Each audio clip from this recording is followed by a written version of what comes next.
Well, it appears Rumble Studio is still just as sick as I am.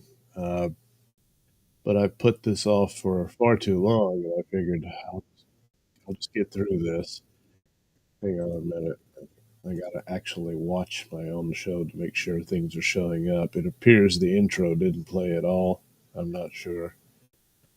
This is awful. But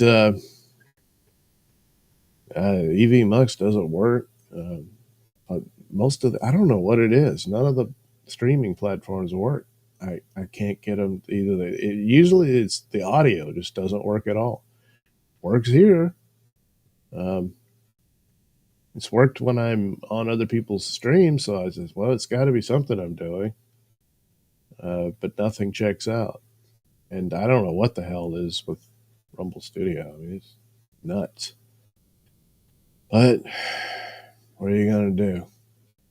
So let me get through this. I'm still suffering terribly from the flu, and it's perhaps the cure sometimes is worse than the disease. I think I'm suffering reactions to some of that too. So,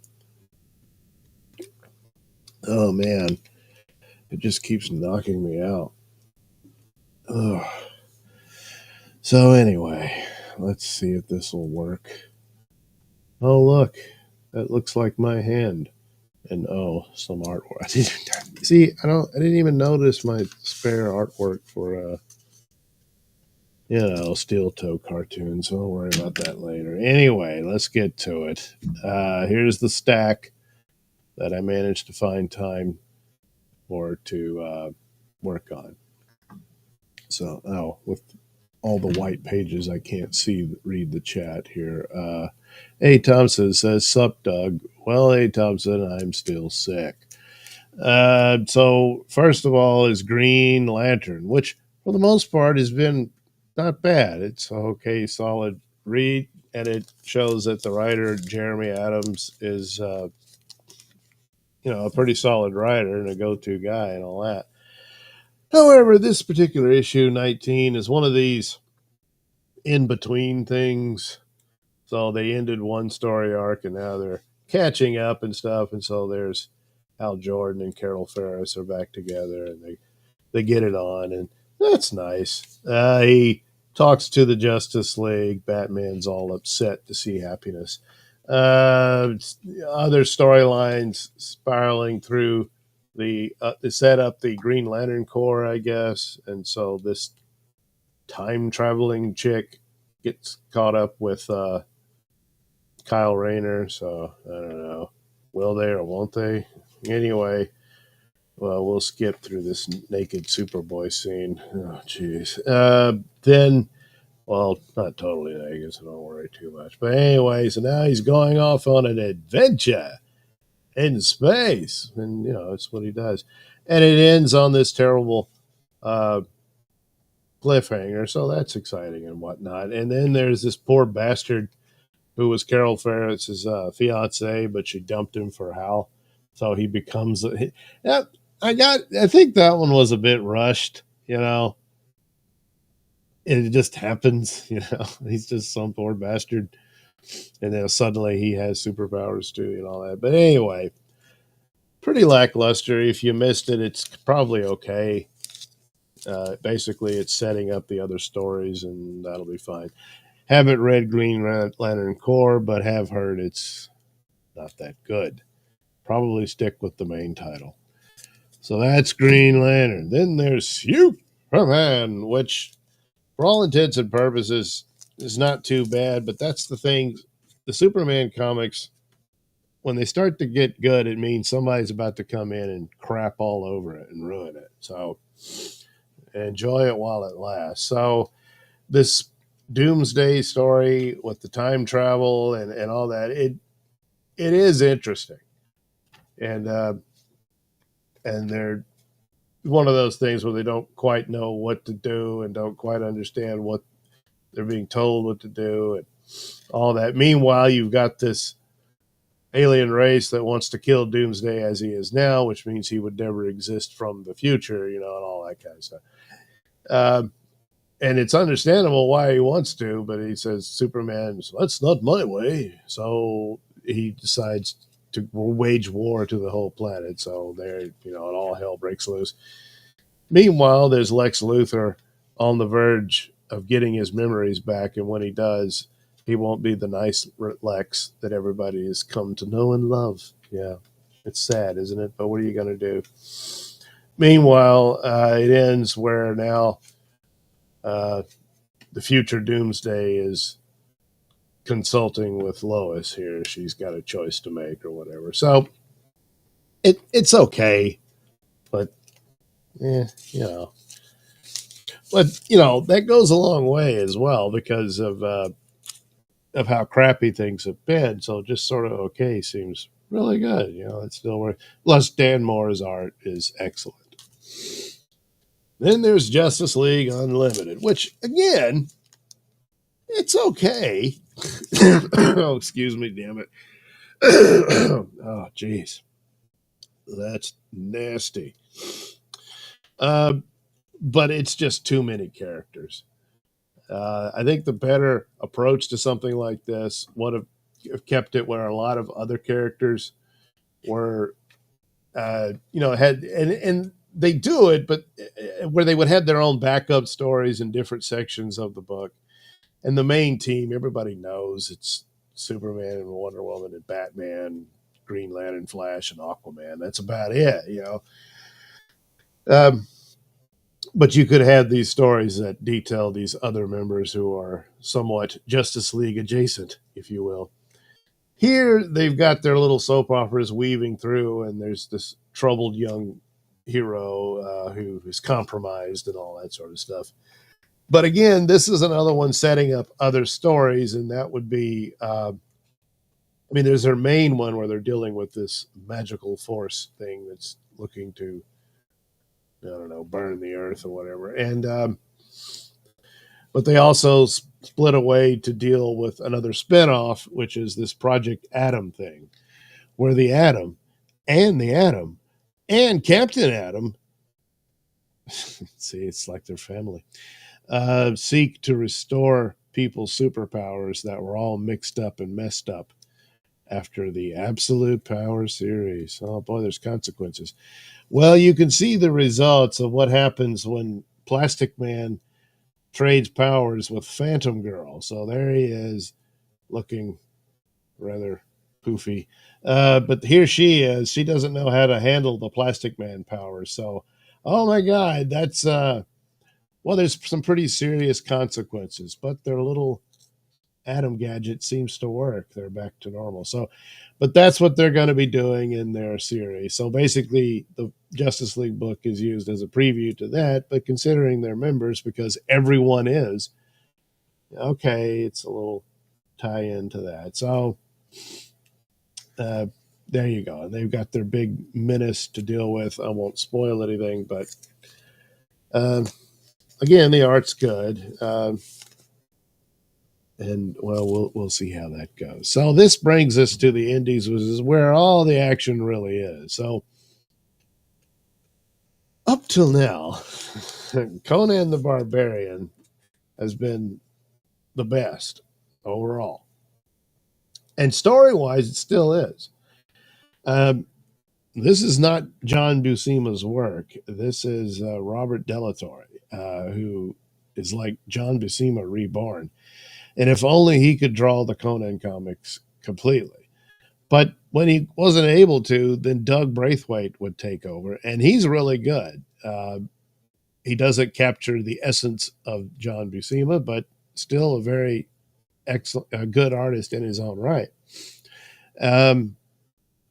If you can't get him, you need to find someone else with that caliber. Well, they didn't. This artist just, it just doesn't really work for Conan, and yeah, it's pretty flat and rather boring here.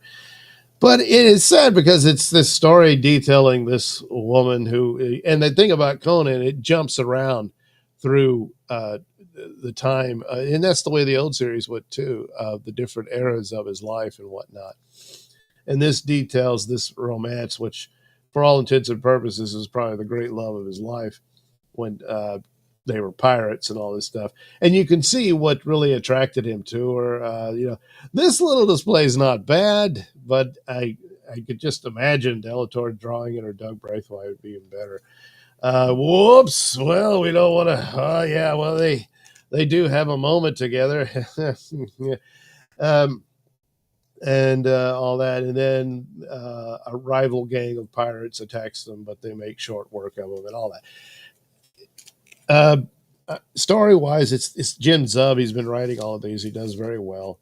Channels Robert E. Howard. And just a bit of a letdown in the art. The art would probably be okay in some other genre, maybe some kind of comedic thing or something, but not Conan. And especially after you've been given the best, it's hard to let go, you know. So a bit of a letdown, somewhat, but not completely on Conan. The other Conan title is the special, which came to an end, The Battle of the Black Stone, which is another one of these of time travel somewhat, but it's a very interesting and it was a weird story, but it was a means by which to have the different Robert E. Howard characters meet one another. And that was the main, uh, big gimmick of it. And it was, that's interesting and whatnot. And ultimately, with messing with time and stuff, is once they're successful, they prevented the great evil from getting free and dooming the world and everything, which undoes a lot of what happened, but not everything. There's some elements that you see they've been altered and changed from it, but for the most part, the event seemingly did not happen, um, or did it? And then things continue on with the ghostly characters and all that, and they all go back to their respective eras in time.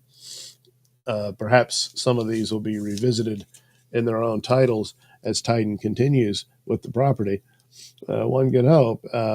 Would really like to see someone take a really good stab at Solomon Kane and see how that unfolds. They did a backup story in the Savage Sword of Conan magazine that they've produced, but we'll have to wait and see on that.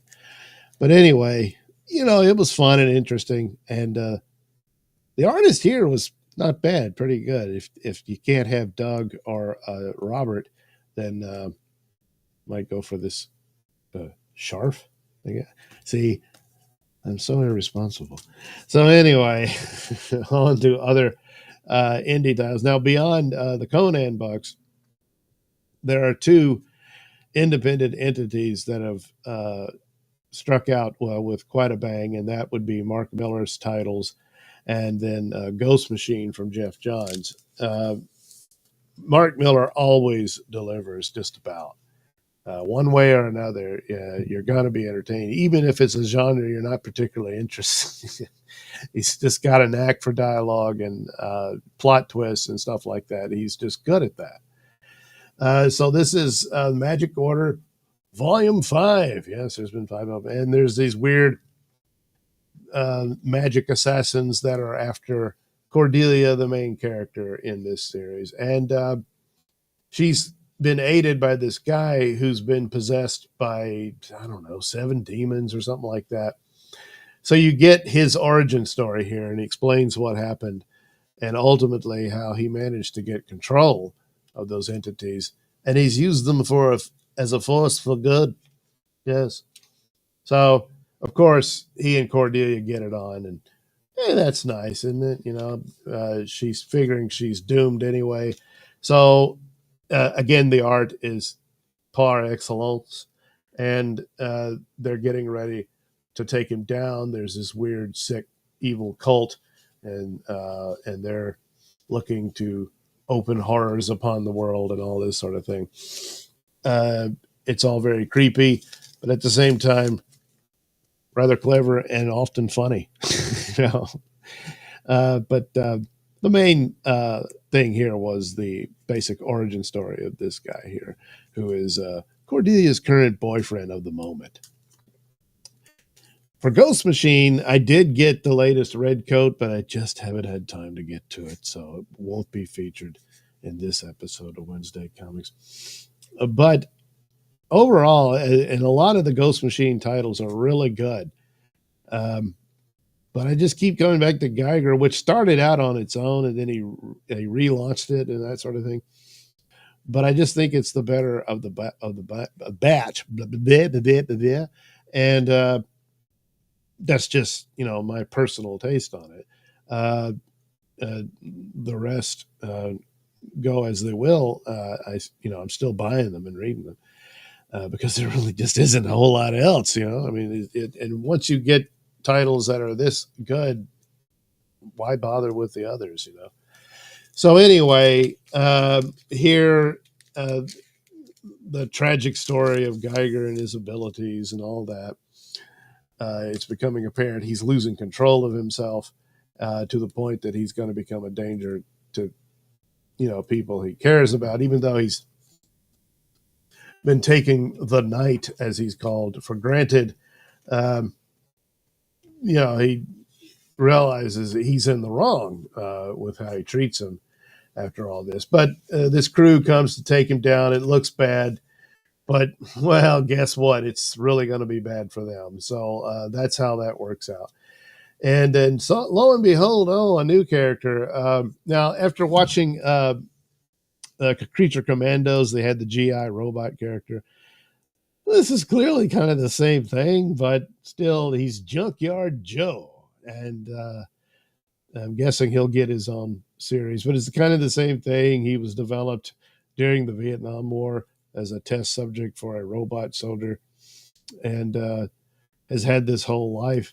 And now he's wandering around the post-apocalyptic world and comes upon the glowing man Geiger.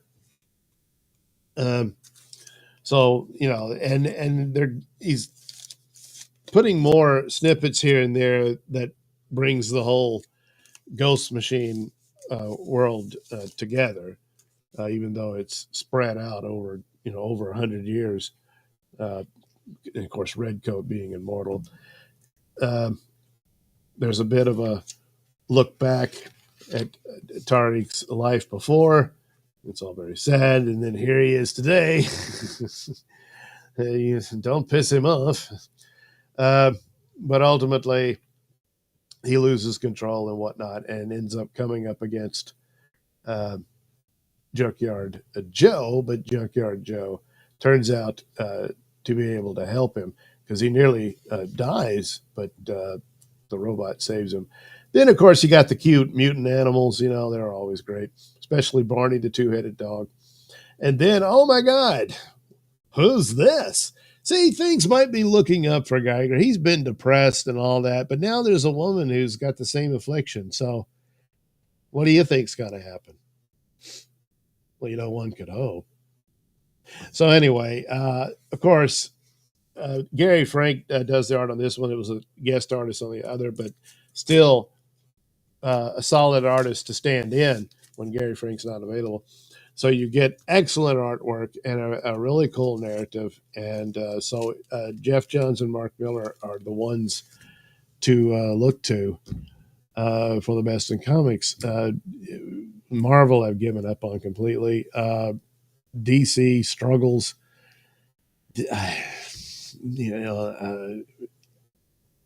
Maybe one or two. Basically, the out of continuity. That's another thing I need to check back in on. The Gotham by Gaslight latest story they're doing. It's pretty interesting. Stuff like that. When it's out of continuity stories, best go with that. You might get a good little yarn there, and should satisfy any classic superhero needs. Yes. So there you go. Those are the stack of comics that I found time to read at some point. And that's what I did. So Andy Masterson says, "Morning, Doug. Morning, Andy." Then he says, Buscema-esque. Yes. Yes, Robert Delatorre is. And I would say that's appropriate for Conan. But I guess, you can't work him to death, so he needed a break between issues or something. Hopefully, he doesn't leave permanently. I mean, good lord, the man was born to draw Conan. So, um, a small little stumble, I would say. Nothing to panic about, but hopefully that'll work out. Okay. Boy, I'm exhausted. The headaches were so brutal over the night. Jeez Louise. But somehow I got through it. So, anyway, they tried to do another stream later. I cannot promise that on any level. Um, Going to attempt to attend Doomcock's show. Originally, I wasn't going at all because I had some appointments that were canceled, so now I'm freed up. But good lord, am I sick? Um, if I can show up for that show, I might make an appearance there. But I just don't know at the moment. But I got this done. Now I feel a real sense of accomplishment. See, every time I laugh, I cough. It's unfair. Um, so there we go. Oh yeah, I did. I scheduled a video talking about the original plot, the Captain America, Brave New World. A lot of it I already heard before, but bits and pieces hadn't. So, and a lot of other people talked about it too, but that's probably already out now. Yeah, it's after 8, so it's already there. So that'll be there, and enjoy that.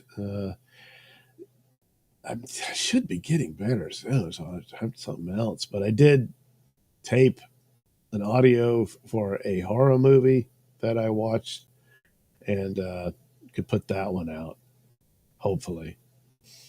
But I don't know. There may be few and far between videos for a few more days. I don't know. Anyway, hey Thompson, are you okay, Doug? Well, not really. I'm sick. Hey Thompson, where did you get sick? Are you behind glass at work? I probably did get sick at work, but no, there is no glass there. It's just open air. You know what? During the whole COVID thing, they brought these like this plexiglass standee thing that we were behind. But I don't know. I think it was just this little bar of glass, and the rest of the counter and everything's exposed. Whatever. Hey, look, people were trying. A. Thompson. Oh wow, that cough sounds bad. It feels much worse. It's like someone beat the crap out of me.